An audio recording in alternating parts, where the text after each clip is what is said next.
especially in this world we live in today with this like technology and everything just at such a fast pace, and really finding kind of like an anchor in something that really never changes, right? And the kind of first principles that are shared across so many different wisdom traditions. For me, it wasn't about serving medicine or being necessarily a practitioner, but it was really about having the opportunity to bridge those two worlds. I see myself as a bridge, bringing as wide of an audience together, and then meeting kind of at the center point the gifts and the needs of that community and audience.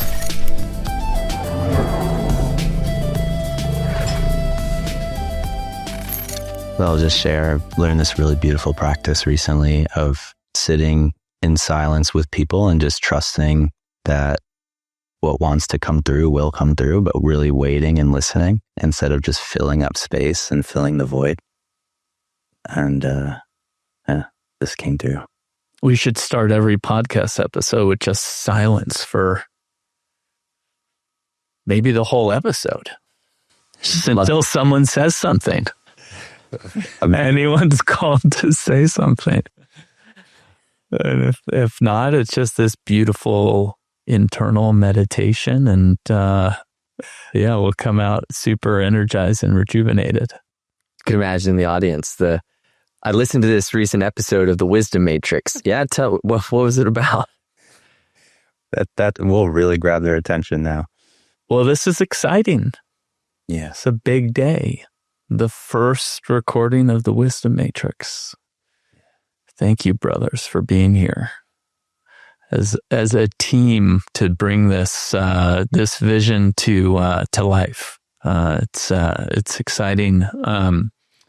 The idea for the Wisdom Matrix has been percolating for a number of years for me, and and it really came out of this like deep yearning to just absorb and discover and learn, wisdom at a deeper and deeper level as a device to really manage through the complexity of life, right? Especially in this world we live in today with this like technology and everything just at such a fast pace. And really finding kind of like an anchor in something that really never changes, right? And the kind of first principles that are shared across so many different wisdom traditions and all in their own unique, spicy flavor. And, kind of as a student of loving history and philosophy and religion and ceremony and just as something that I've always just been super fascinated by, and the opportunity to have like really cool conversations with folks who know a whole heck of a lot more than me or us collectively, and really being in a position as a learner and really being able to absorb that and giving people with a lot of wisdom, a lot of knowledge, a voice, to tell their stories, to share their gifts, to the world. And that was really kind of one of the core, underlying, reasons, that I was interested in doing this. And, for a long time, it was very much, it was going to be kind of a bit of a solo endeavor. And then, we had the opportunity, recently, after, as everyone will find out, we've known each other a long time. We've done a lot of amazing things together. But, in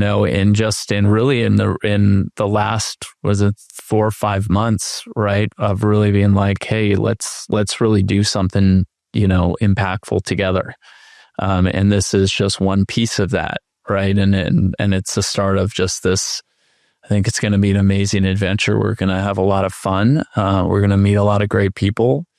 We're going to learn, and discover. And, it's, I'm just honored to have you guys here with me as part of that journey. So, before we kind of get too much into maybe the core of what the podcast envisioned to be, and kind of and maybe deeper into, you know, our individual and collective stories. So I think maybe just open up as like what got you, maybe Josh, to start with you, what got you excited about being here today and being part of whatever the wisdom matrix, you know, ends up, you know, becoming, you know, over time. Yeah. Thanks, Matti. And thank you for bringing us together. I'm really excited to go on this adventure with the three of you, two of my very best friends.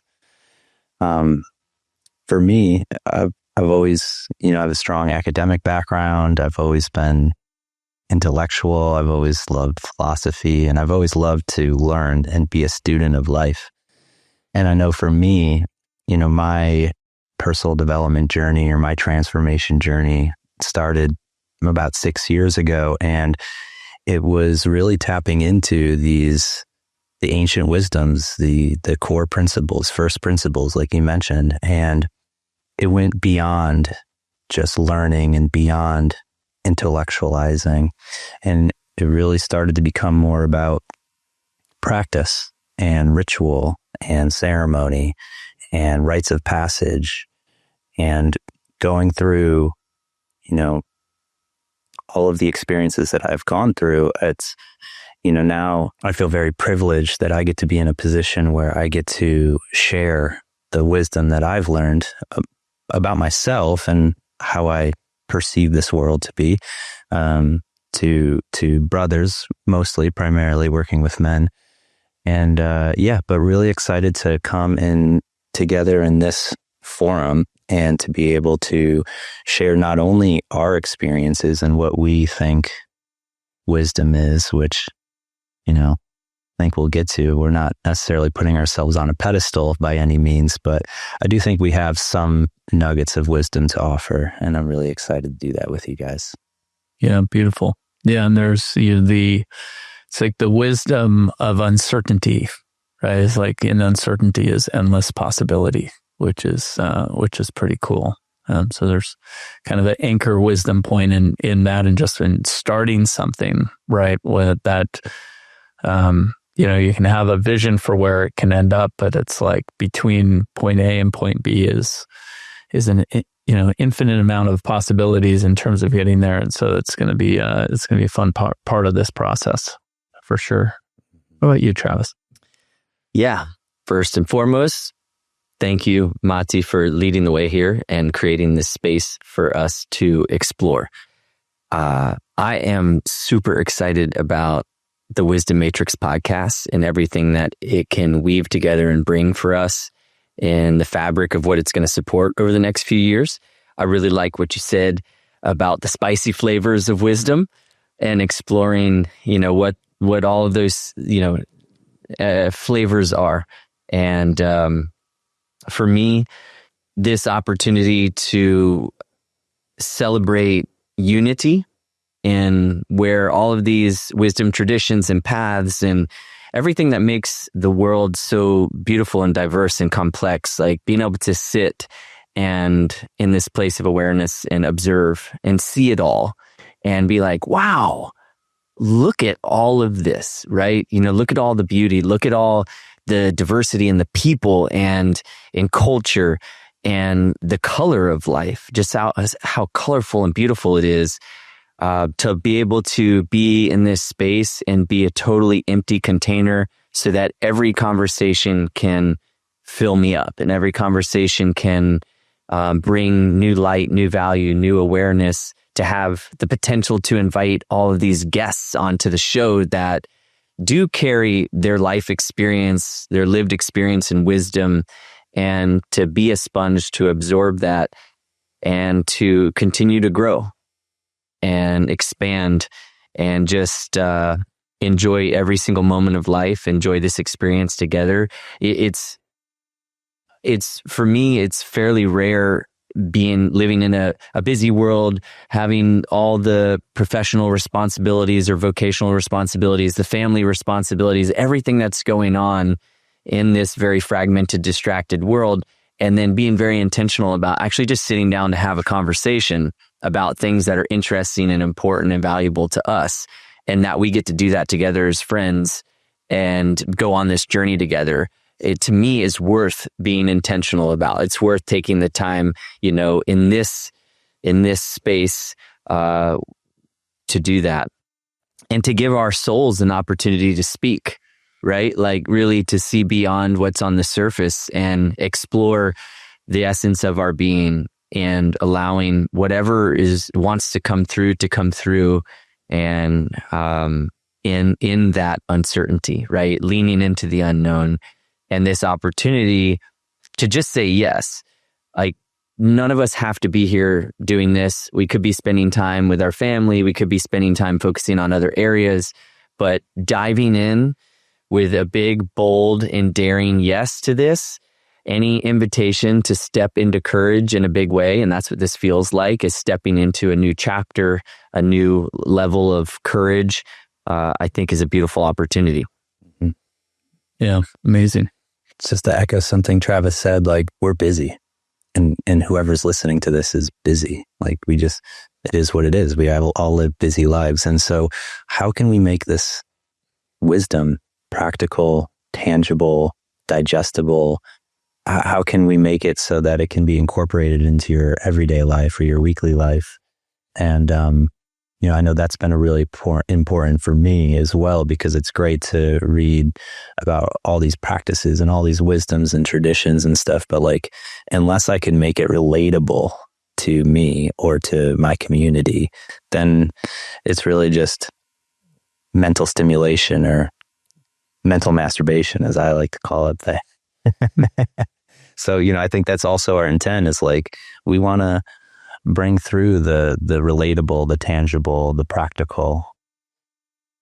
Yeah, for sure. And I always say that there's in talking about, just kind of, I would say, wellness and health in general, but it's like, we have access to a tool chest, right? And so, and as with study and knowledge and conversations and retreats and all the things that we do to ultimately expand that tool chest, right? And then when we do that, we then have the opportunity to decide, okay, this fits for this purpose. This was, and maybe not all those tools will be applicable to us, right? But in the awareness of the tools out there, I think becomes, it just allows us to expand so much in terms of addressing whatever we're trying to address, whether it's a physical, mental, spiritual challenge or opportunity. And that's one of my hopes with this too, is like, so for those who are listening, is to really be exposed to a broadening array of, the tools and these traditions that,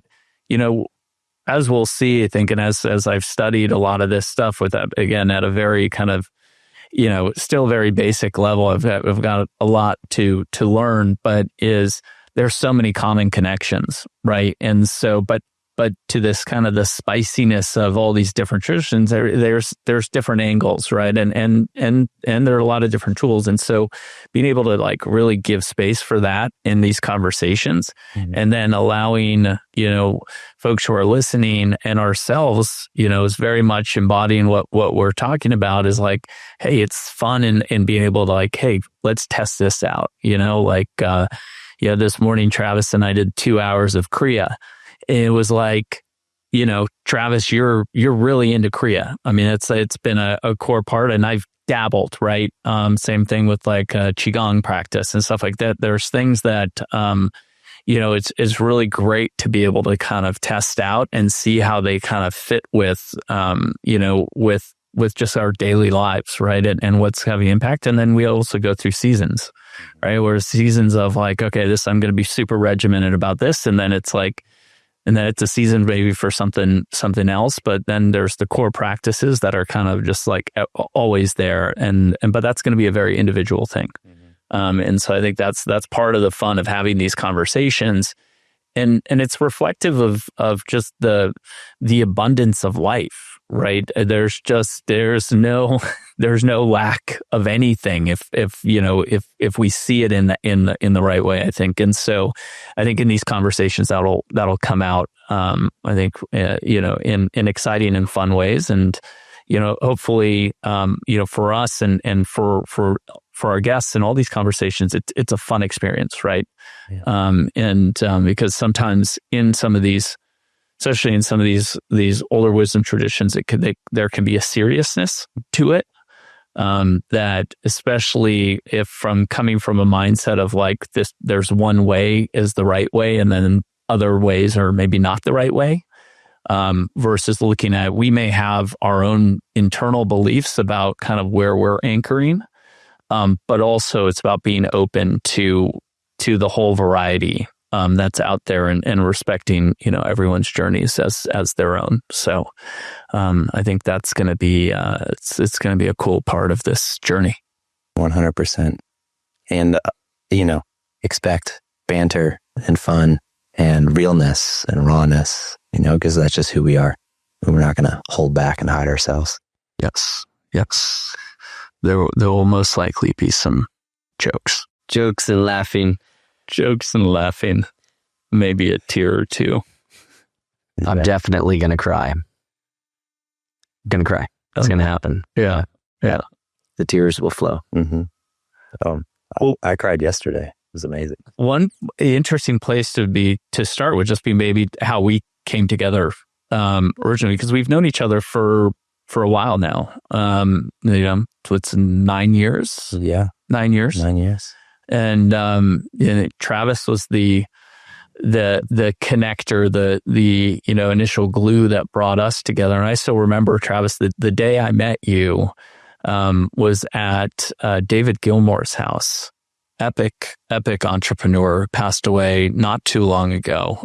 Started Fiji Water, but before that started Barrick Gold, and had a music stereo type of company, and an architecture company, and in the 70s, and then owned resorts throughout the South Pacific.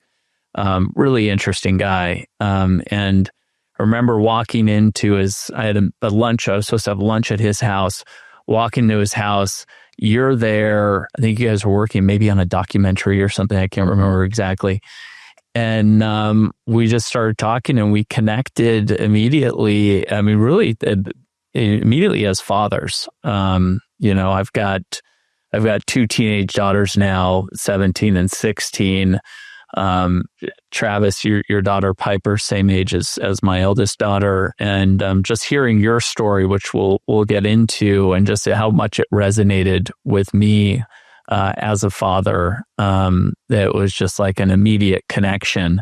And then in that conversation, you introduced the idea of the crossing, which we had to do an epic adventure paddleboarding from the Bahamas to Florida, which seemed kind of impossible and really scary, and just like not quite sure how that worked. But it ignited something in me after I was a subpar collegiate athlete. But I did compete in track and cross country in college, and then out of college it was just work and marriage and kids and doing all the things, and I'd kind of lost a bit of that spark of really pushing myself physically and mentally. And the introduction of the idea of the crossing, which when we first met, it was too close to the actual crossing. So it was a year later that I actually participated. But it opened up this, this whole, dormant, side of me that was, that needed to be opened up. And I really look at, the journey and like kind of why we're all sitting here now.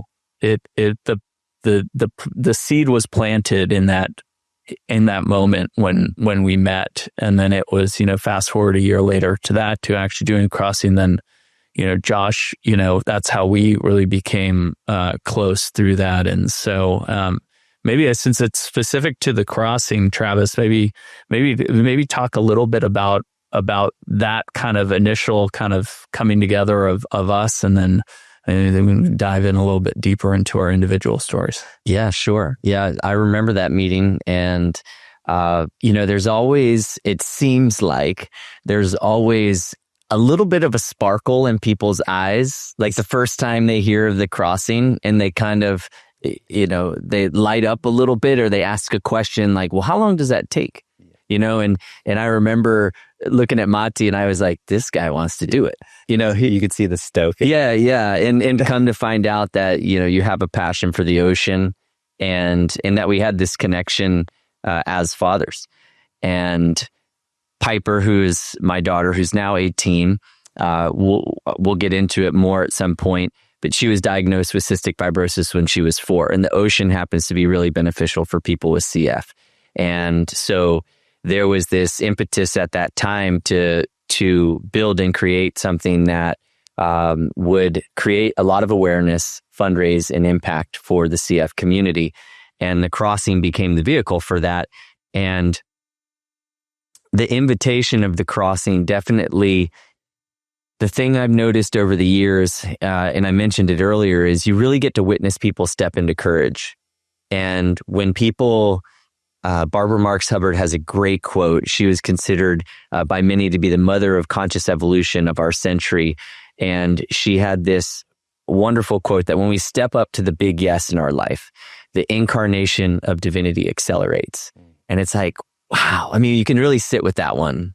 And I think when we come together to do something like that, and we have that shared and lived experience together of going through some sort of crucible or journey where you are pushed to your absolute limits, in which both of you and the three of us have shared that in the crossing. I mean, going and paddling out into the ocean, into the unknown, making that journey can be tremendously intimidating, joyful. It takes you kind of through this whole human spectrum of consciousness. And it opened this window for you and I to become friends and deepen in our relationship. And from day one, the thing that stood out to me about you was how consistent your devotion and loyalty was. And it's something I really admire about you as a father, and how you bring yourself. And as a friend in my reality, at times we haven't talked for longer periods of time, and then we came together, but there was always just this consistency. And you don't experience that in every relationship. And so for me to be here in this moment, and the way that you've shown up for me in my life, for my family, for Piper, and for the community, and as an entrepreneur who was focused on social impact, like rallying as many people as possible to support this vision, Piper's Angels Foundation. Yeah, you were there every step along the way.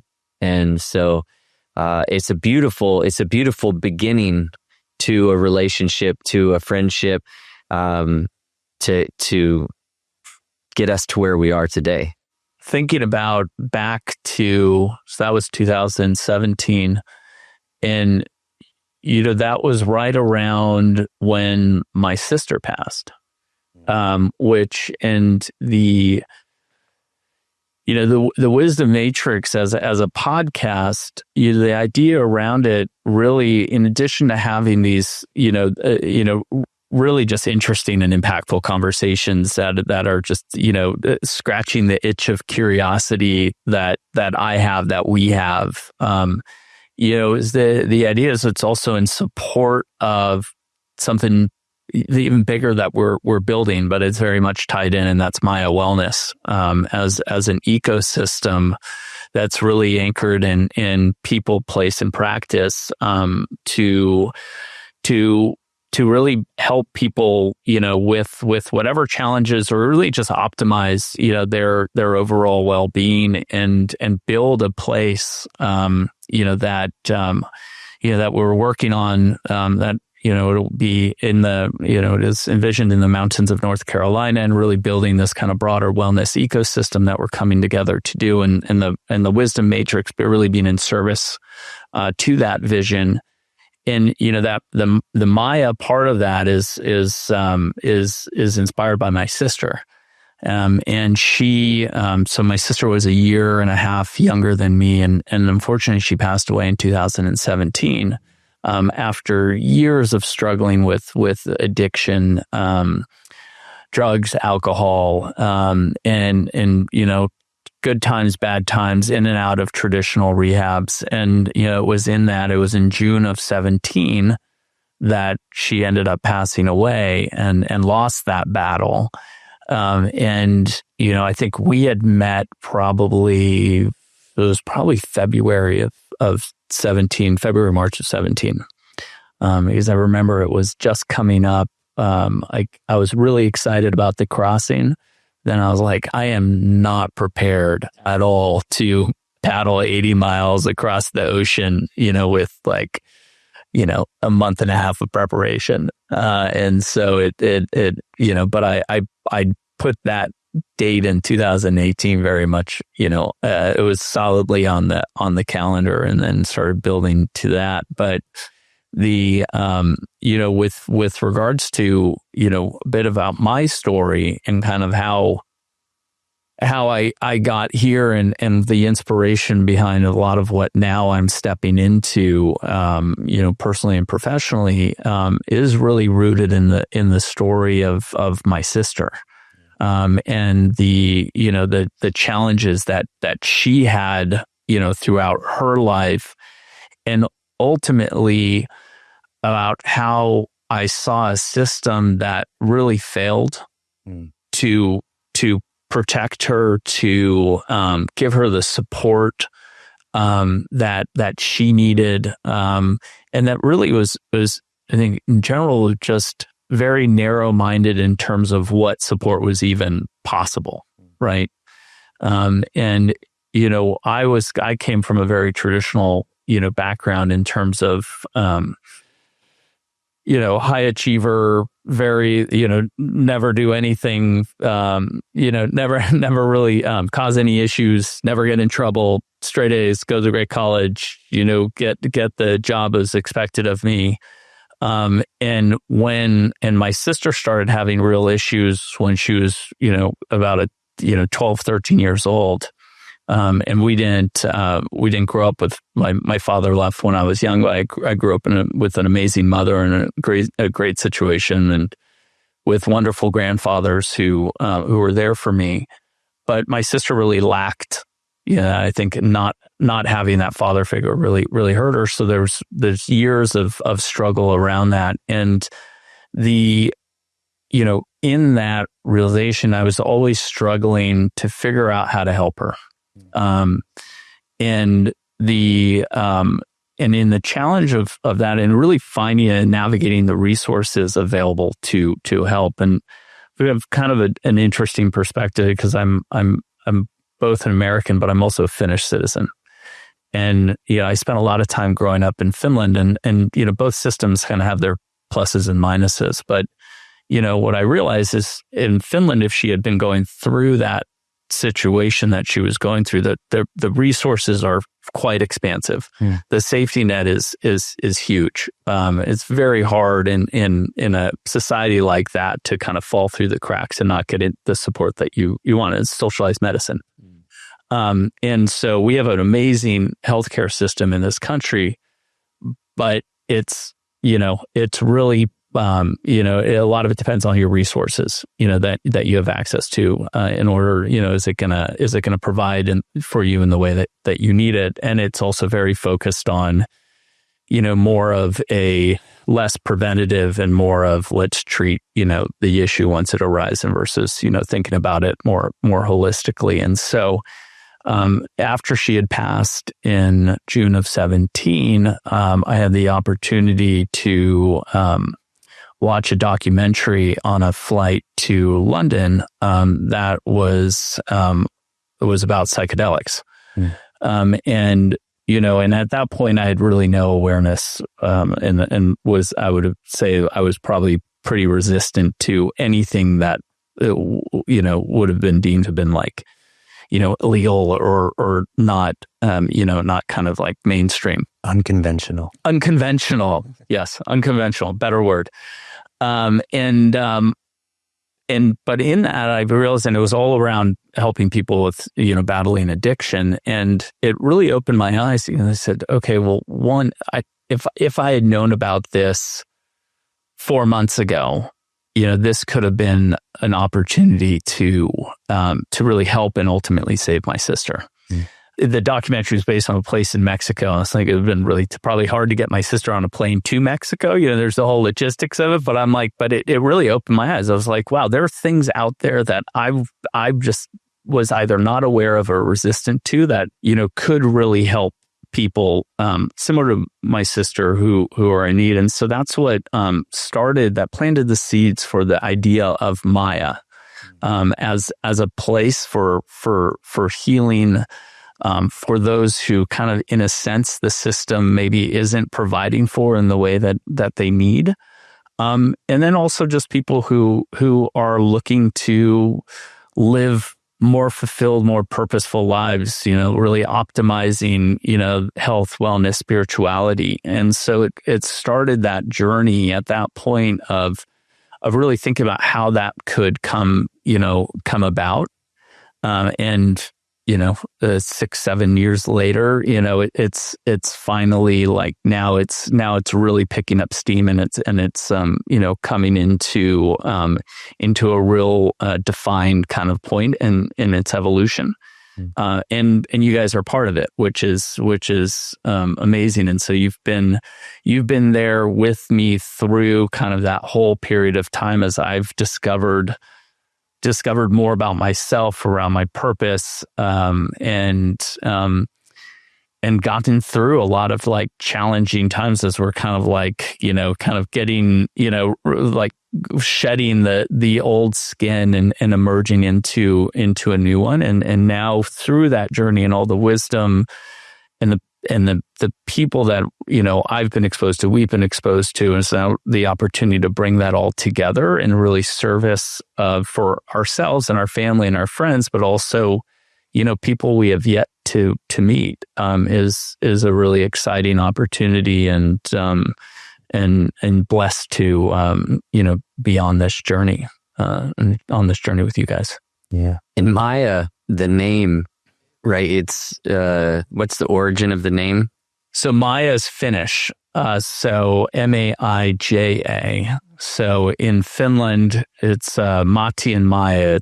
It's like if you're going to have a boy and a girl, you're going to name the boy Matti and the girl Maija. So Matti and Maija is like, Jack and Jill, which probably there aren't that many Jack and Jills as there used to be in the U.S. But, it's something very similar to that. But then obviously in different Maija is different spellings in different cultures, Maya, that, and it really does have a bigger meaning, to it, in terms of just kind of how we think about the planet and, kind of consciousness and globally. So, it's nice because it honors the root and the honoriness of her and as my personal inspiration and lives. I mean, she has 3 daughters who lost their mother early, and so and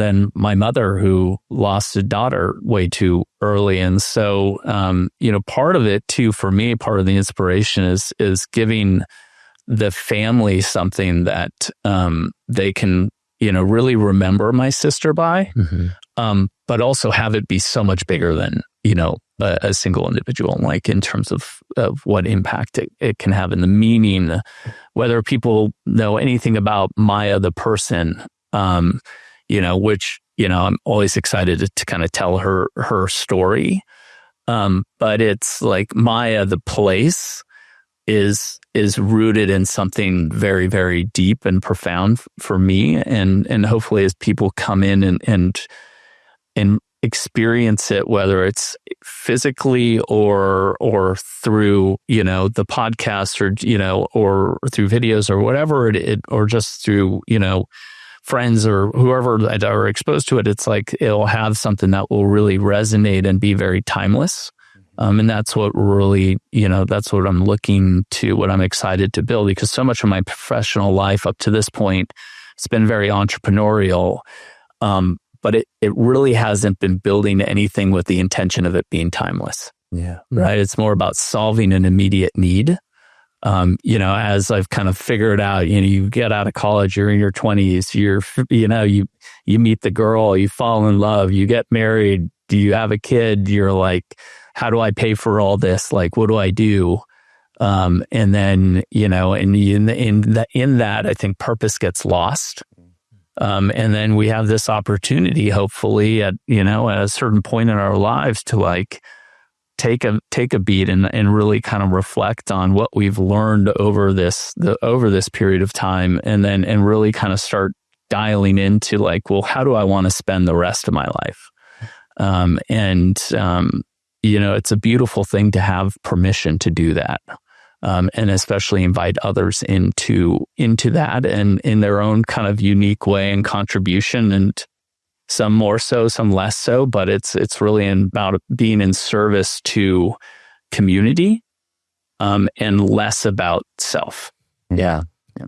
I want to ask, because you mentioned Maija, the person, right? You're sharing your sister's story, and I never had an opportunity to meet her. Josh and I never had an opportunity to meet her, but because she is the inspiration for this greater vision, what was your sister Maija like? Like you grew up with her, you spent more time than most with her, and so what was she like? What was her personality like? What did she love? What do you carry with you from your time with her? Yeah, she was she was a great artist. She loved to write. She was very creative. Academically, she wasn't a straight A student. She was, it didn't click with her in the same way that it clicked for me. And so I think that one of the challenges with our relationship growing up is because I was always a couple steps ahead of her from age and grade wise. It was, and I was the way that I tried to replace kind of not having a father was through achievement. Yeah. So it was, if I can get straight A's, if I can, win the race, like he'll notice. Yeah. Right. And sorry, a little emotional there. But, and so that was that was like my focus. And, it was very positive in a lot of ways, but it was also very destructive in a lot of ways. Yeah. And, for her coming behind me, it was just like, I still remember it we were in 6th grade, and she had the same teacher that I had in 4th grade. And so this teacher came in and she's like, oh my, I'm so excited to have your sister. Like, this is going to be great. Like you were such a great student and all this stuff. And it was so unfair. And because we're different, we were different. We had different, she's so much more creative than me. So much, but we were just different people. And so, I think as she got older, that started weighing more and more on her. And so, she, she lost some of that creative spark that she had, growing up, especially as kind of like, I think the system kind of, started weighing in on her as she kind of,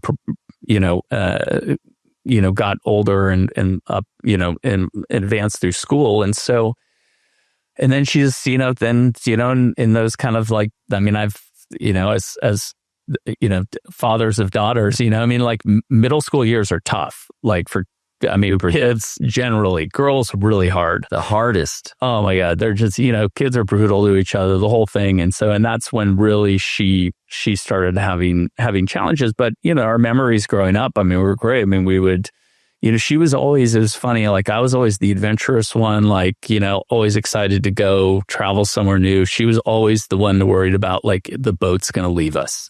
Like we got to stay near the dock, and, and just like, there was a more of a, concern around just like being in safety. Yeah. Right. Or I was always comfortable with like being outside the zone of safety.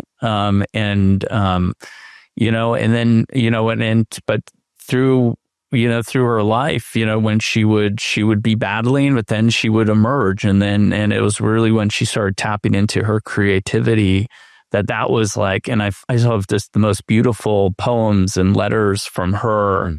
I was just reading some the other day, and it's just like the depth of her wisdom was just really profound at a very young age. And unfortunately, just like she just never had the opportunity to really have that flourish in the way that, I wish that she had, because there's a lot of beauty and love in there. And it just like she got waylaid by the world in a way. And unfortunately, I mean, the beauty is she produced 3 amazing daughters, who are beautiful and wonderful. And, I've also gone through hardship because of what they, experienced with their mother. But, I see her in them in such a beautiful way. And so, she is still very much here living with us in them, and obviously in the memory I have, but now she will be in this core, part of what we're building. And so, that's, for me, that's just like a nice little selfish nugget in all of this, is like that I get to be with her on a daily basis in the creation of this. Yeah.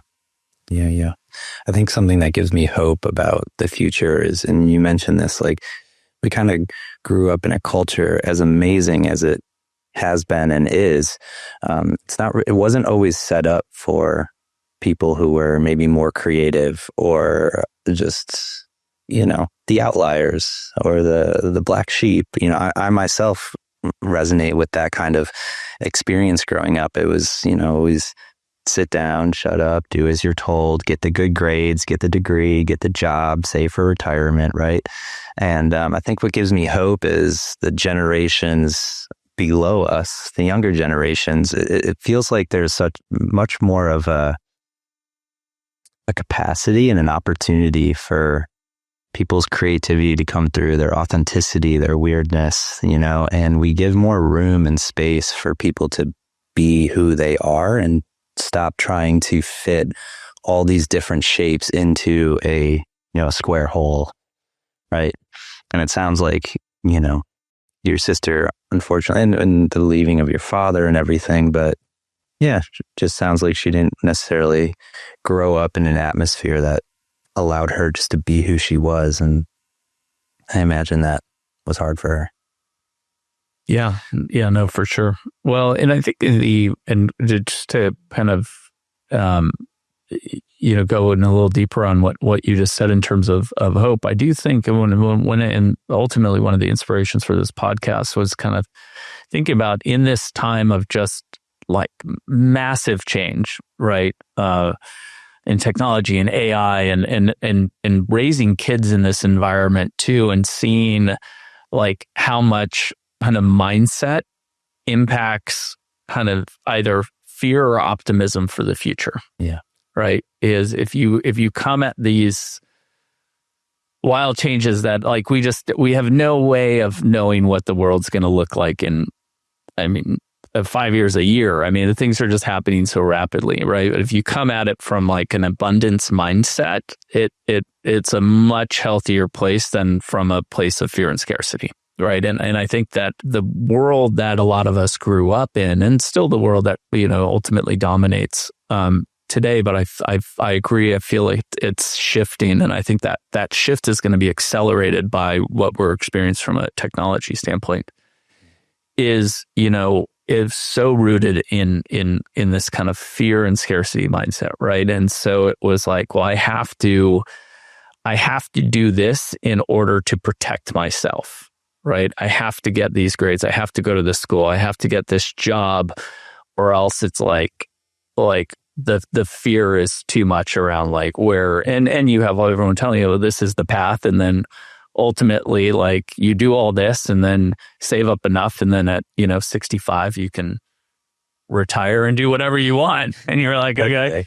You just got to make it there, and then hopefully still be flexible enough to enjoy it. but that's what's been ingrained, especially in Western culture. Yeah. And so, and in going through a process with my daughters around what they want to do with their lives, it's still very much, and they're very achievement oriented and very much like I was, but coming from a different place.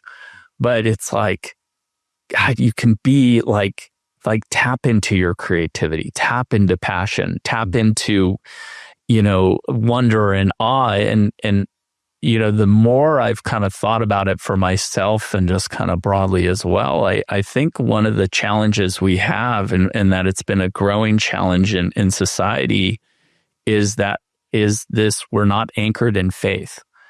Right. Whatever that means to anyone. For me, it's my Christian faith, but it's like faith, belief in something.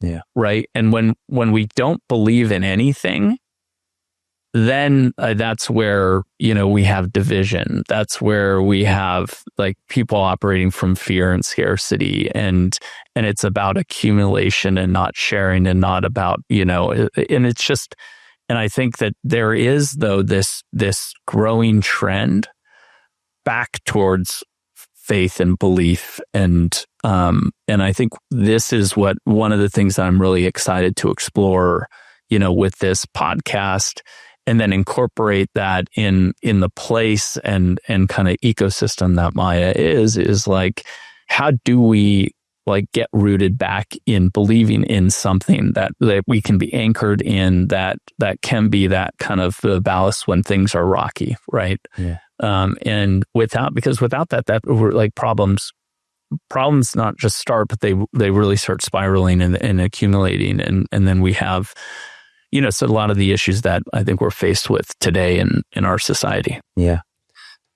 So I love that. And I actually want to pause right now from like the vision and talking like very, ethereal, if you will, and just take a moment to actually flesh something out that you had mentioned a couple of times. And so growing up with your sister and the experiencing her challenges, and you mentioned not having a father growing up, it sounds like you were kind of forced or pressured into this role of like the good son. You were the sibling who did everything right and didn't get into trouble. And I'm just wondering, can you like flesh that out for us a little bit? What was that experience like? Of course, it set you up for a certain level of success, but yeah, how did that fully impact you? I mean, it was, a large part of for me is I just didn't want to create any more issues for my mother. Yeah. Right. I mean, she had her hands full, and she's a wonderful, wonderful woman, and is what I want to be when I'm 70, and just like open and curious and up for anything and everything. It's just, it's great. She's like she kind of the opposite of a lot of people. As they get older, they get like more, they get rigid, and, and she's just like, woo, let's, like, you ask her to do anything and she'll be like, sure, sign me up. And which is great. But growing up, it was like, okay, she's dealing with a lot of, challenges with my sister and just, life in general. And like, I needed to be head down, not make no problems, like no concerns about Matti at all. And what that now, to a certain extent, that helped me, click off a successive number of successes, but it created a lot of turmoil inside. And in particular for me, it was in the realm of athletics, where if I did not win, and let's just say win, like perform up to standards was win, basically. And unfortunately, like one of the challenges is like, I'm an okay athlete. I'm not like a great athlete. So, there was a lot of not winning. It would come out in like anger, right? I mean, I had a really, really short fuse. And it took a long time for me to kind of really work through that. And it was never really, it was never anger in a kind of overly outward facing. So I did break a couple tennis rackets. But it was really this internal, like just anger and disappointment. And so what drove me was like this sense that like I wasn't good enough and I needed to keep pushing. And that was this kind of this constant inner challenge in my life growing up that continued through college and then, really into my 20s. And I think it was meeting my wife, Jennifer. I'm sure I was a super challenging person, especially I still am. But like when I was young and she was young and we were just kind of figuring it out. But like I was working that stuff out in real time, and her coming into my life and just the beauty that she is and how empathetic she is and caring and loving, like just genuinely like at the deepest core of herself, like she helped me heal, right? And in a collective way. And luckily, like through that experience and then kind of dealing with loss together and then being with my mother through that whole process as well. And so then being very close to her now, it's like, it's amazing to kind of see kind of the difference, over time. But yeah, it was tough. It was not, I would say from an outward, like facing standpoint, and it's like, oh yeah, good. Yeah. But inside was, there was a lot of pressure and a lot of disappointment. Yeah. It's a big journey, that time of life coming through. Yeah. And when you were talking about your sister, Maija, it really brought me back to when Piper was going through a lot of pain and suffering as a little girl, and now having some time to reflect, and with that perspective, just honoring the beautiful legacy that your sister is serving in this experience for us now. And how I had a woman say to me one time, she found out about Piper's diagnosis with CF, and she said, someone once told me that children who come to this earth, souls that come to this earth who have an affliction of some kind, that they're really just advanced souls. They're advanced beings, and they intentionally come with this kind of soul contract, specifically because their soul has the capacity to handle the pain, to handle the suffering, because there is so much value and lessons to be learned from the people who have to walk beside them and walk with them. And I just sense this immense beauty and potency to the wisdom that your sister really has infused into your life, and it's being infused into our lives, and the legacy of that, and how that's now carrying on into this what potentially can be this massive flowering of consciousness, of opportunity and wisdom, and we're here at the launch of the Wisdom Matrix and the intersectionality of like all these different parts and pieces of who we are that bring that. And yeah, it's wonderful to get to dive deeper and learn more about her and her life. Thank you.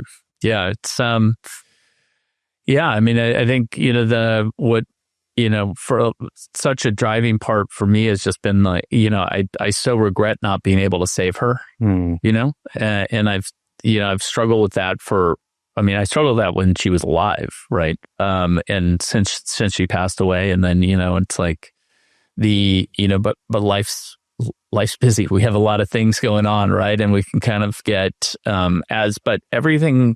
What I've realized, now, I just turned 47, so it's like I've had a couple of years of experience at this point. But it's like with the benefit of reflection and hindsight and awareness, right? You're like, okay, you kind of see how the whole arc starts playing out, right? And like why certain things happened at the time that they did, and maybe why things that you would have liked to have happened didn't happen at those times, right? Is like you're more necessarily ready, or there was more to learn. And I think there's always, we're always going to continue to evolve and learn as long as we stay open and curious, which I know that we will collectively, just knowing us. And that's what makes life exciting, right? It's like going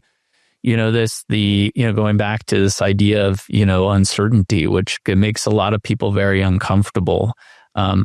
I've always been very comfortable with uncertainty to a certain extent, just as an entrepreneur and having started and built a lot of things. And there's something, exciting about uncertainty because of just the potential of it. But that's what, really it's about, tapping into and embracing that uncertainty as we kind of move forward, and understanding that, also having like be rooted in faith, and it's like things are going to happen according to I'm a firm believer and there's a plan. I'm also a firm believer in that I do not have control over all aspects of the timing of that plan. Yeah. Right. So, and so it's, but I have a responsibility to take a step forward, right? Like I am part of the process, right? And so I have to be an active participant in that. Yeah. And then have faith and trust in that, that things will kind of lay out in front of me in the way that they are meant to lay out. And I'm not going to have like full visibility into the plan, right? But there's like that trust, and that's again kind of anchoring into this place of faith. And if you believe in that, then you can overcome a lot, and that it can be a really amazing remedy for the fear and anxiety and uncertainty that a lot of us, face on a continual basis. And so, it's just, the journey is an exciting one. I'm so thankful for, every day that I wake up, every moment in the day when I'm noticed that I'm alive, you shared something recently, that was like, when every time you check what time it is, like smile because you're still alive, because the alternative is like you're not, but like at that point, like, it might not matter to you, but it's a good reminder, right? I mean, we're like, it doesn't matter, like the challenges, the positives, the negatives, all that stuff is like, we're alive, and there's just absolute beauty and awe and majesty in that. And so, one of the things that I try and like really practice in my life, and I'm not great at it, and I fail all the time, is like acknowledging and being aware of that, right? Because we can get so caught up in like the stressors and the uncertainty of the daily life, and we can lose sight of like, hey, no, we are here now, and that is like the most amazing blessing, that we have that privilege, and it's easy to lose sight of that. Yeah. Yeah. And go ahead. And Travis, you could probably expand on this, but when you can shift into a mindset like that is open and inspired and in awe of the present moment and just what is happening in your life, there's a real shift, like a physical shift within your mind and in the chemistry within your mind. And like I said, so that's something I know that Travis can speak more of, but like that's why something so simple as like a gratitude practice is so important. We've been hearing this forever, like have a gratitude practice, journal, write down 10 things every day you're grateful for. But if you're actually doing that, you feel the power of it, and you could feel the shift in your mindset, and how much more not only joyful, but more sustainable and clean that energy is, that mindset is. And then you could learn how to stay there. And then imagine if your life, you're just always there in a mindset of gratitude, right? And I think that's just like a beautiful, I just wanted to expand on what you were saying there. Travis, do you have anything to add to that? I just wanted to, I know we're closing out this first episode as we kind of land the plane here in the final few minutes. And, just speaking to the gratitude, speaking to the uncertainty that we all face. And I think a big invitation that you have created through the creation of the Wisdom Matrix is there's a huge invitation. And I want to speak directly to the audience who's listening, to anybody out there who is feeling a sense of uncertainty in their life right now, and a sense of fear or anxiety or stress, or, maybe you're in a great place of clarity, but just honoring this invitation that the Wisdom Matrix is creating to be a part of a community and a part of something we're giving voice to, which is that we're all in this world together, and there are these unifying principles. And if you're out there listening and you've hung in this long and you're listening to this episode, getting to learn about Matti, getting to hear this story, learn about Maija and this vision that we're holding together, because it's really the beginning, and it's beautiful to be a part of. And as entrepreneurs, you know this very well. There's even artists, when you start an artistic project, or you begin a relationship with a client, or you have this ideation coming in, that we're all co-creating that together. And we want to honor the courage of everyone out there, and the places in your life, wherever you may be, if you're listening right now, that there are places within you that are deep, sensitive places where your soul wants to speak from, or is speaking from, and inviting you into sharing your wisdom in whatever way that is, and exploring wisdom with us, because that's what this journey with the Wisdom Matrix is about, and co-creating something really beautiful that leads us into a greater possibility of wellness, a greater possibility of our own magnitude and potential, and just really making that invitation known and open. Yeah, that's beautiful. Yeah, and I would just say, because I think one, gratitude practice is obviously immensely helpful. Prayers immensely helpful. There's a lot of these tools. I think one thing that has been huge for me is a practice of forgiveness. And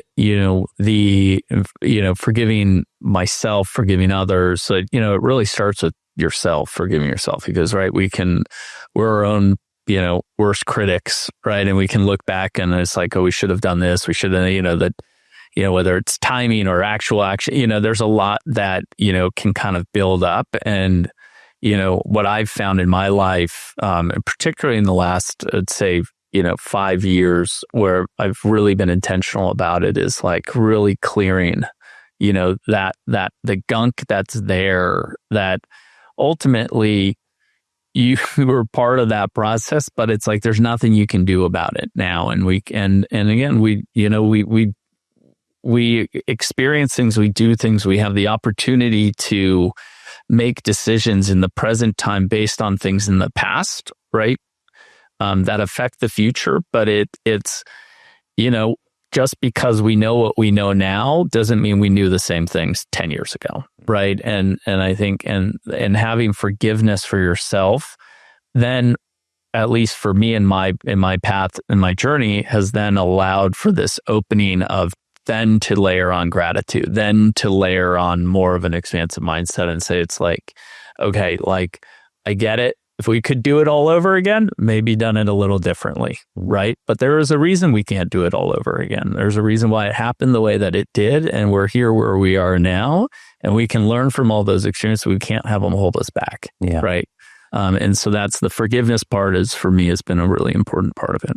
Yeah, totally. And I love that you brought that up. The spaces that I occupy, the retreats or the clients, like I, take my clients through a process of down, down, up.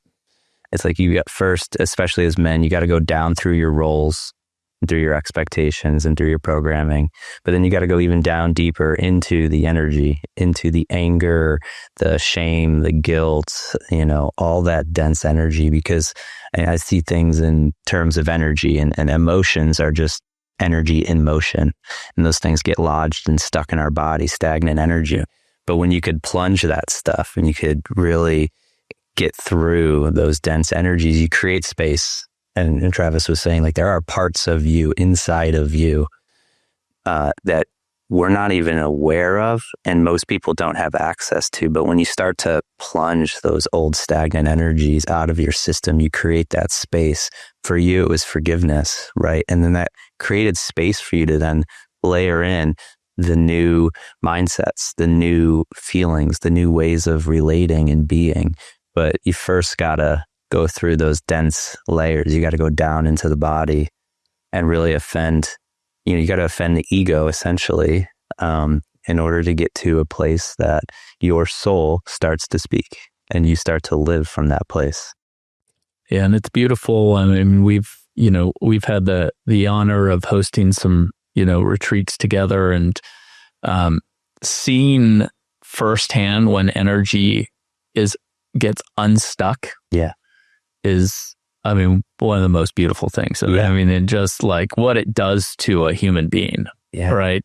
And especially, we've, and you do a lot of work, Josh, with men in particular. And we've done that together, and like in guys, it's real. Yeah. Right. And it's different than in, both women and men have, totally. So again, but they come from two different, from my experience, I've interacted with plenty of men and women, but it's from different places. With guys, as we know firsthand, man, it can get really deep and really stuck and really, really negative, and it can come out in ways that are harmful, not just to the individual, but those around them. And then when you see someone like have that opportunity to address that and have it dissipate and have it freed, and just to see the transformation in them, and then the potential going forward, is absolutely amazing. Yeah. It's a blank canvas, and it's to your point of like the uncertainty. Well, you've been certain of who you have always been and how you've always felt. And now all of a sudden you're finding yourself in this present moment where you're like, wait, this is so new. I don't even know who I am or how I'm feeling or what I want to do next. And it's like, you get to choose. Yeah. Yeah. And there's fear in there about it's like if you've lived your whole life and stuck in that way, and then all of a sudden you're unstuck, it's like, well, what are other people going to think? Yeah. Right. Like, are they going to recognize me when I show up back and it's like, I'm not, this super tight, wound up, and so it's like that internal uncertainty, and then kind of still the fear of the external. Yeah. But it's like, it's like you step into it, and it's like on the other side of fear is freedom. And I think this is a great way to land this conversation is, as we've kind of been preparing for this podcast, we've been playing with the metaphor of the bridge and how we all are a bridge in our own respects. But, Matti, can you speak to how you feel, how you see and hold yourself in this metaphor of being a bridge? Mm-hmm. Yeah, thank you. So, in my journey, just quickly, it was very traditionally, out of college, investment banking, and then started my own company in my 20s. And I've very much existed in the business entrepreneur world that, in kind of a Wall Street Journal type of way, right? Very, very, I would say highlighted in our society, but in a very, success oriented way, and without a ton of work on like more of like the purpose and kind of the spiritual side of it. But I've done well in that world, and made amazing friends and contacts, and just wonderful relationships and through all that, and having amazing experiences. And then, I would say, starting with the awareness after my sister passed away, and then really ultimately that then led to sitting in my first plant medicine ceremony, now coming on 5+ years ago, and having that, when we will no doubt get more into that, in the pod, but it really opened up. I'd always been spiritual, always curious, but it changed me in terms of my awareness of like my more embodied awareness of that spirituality, and more of a connection to faith, and ultimately to God. And that allowed me then to go get more in, like really absorbed into more of a spiritual wellness focus and more of a conscious community. And through that time, what I realized is I was able to fairly naturally exist in both worlds, and have credibility in both worlds. And just again, felt like I felt at ease in both, which I think helped kind of bridge it. And so over time, more and more of the people that I developed relationships with in more of like a traditional business sense, just started naturally, coming to me about questions that they had, around, there's some of the things that they were thinking about in terms of, career transitions, wellness, like longevity hacks and sleep, just these things, and then curiosity around plant medicine, and it's reflective of this kind of opening up, I think, that we're seeing in society. And so what I realized over that period of time is, like, for me, it wasn't about, serving medicine or being necessarily a practitioner, but it was really about having the opportunity to bridge those two worlds, right? Bring the people who do have these amazing talents and skills, that to bring them, to the people who really, are needing these, needing the wisdom, needing the services, needing the healing and optimization in their lives, and then being that bridge between those two, and being able to kind of very efficiently and easily kind of navigate both between the two, and then at the center of them, and ultimately that will, ultimately where Maija is at that center, right? And so, I see myself as a bridge, and I see what we're building as a bridge that is really about, bringing as wide of an audience together, and then meeting kind of at the center point, kind of the gifts and the needs of that community and audience. Beautiful. Thank you for stepping into that role. Yeah, my pleasure. Thank you for being here to be in service like you guys are. It's amazing.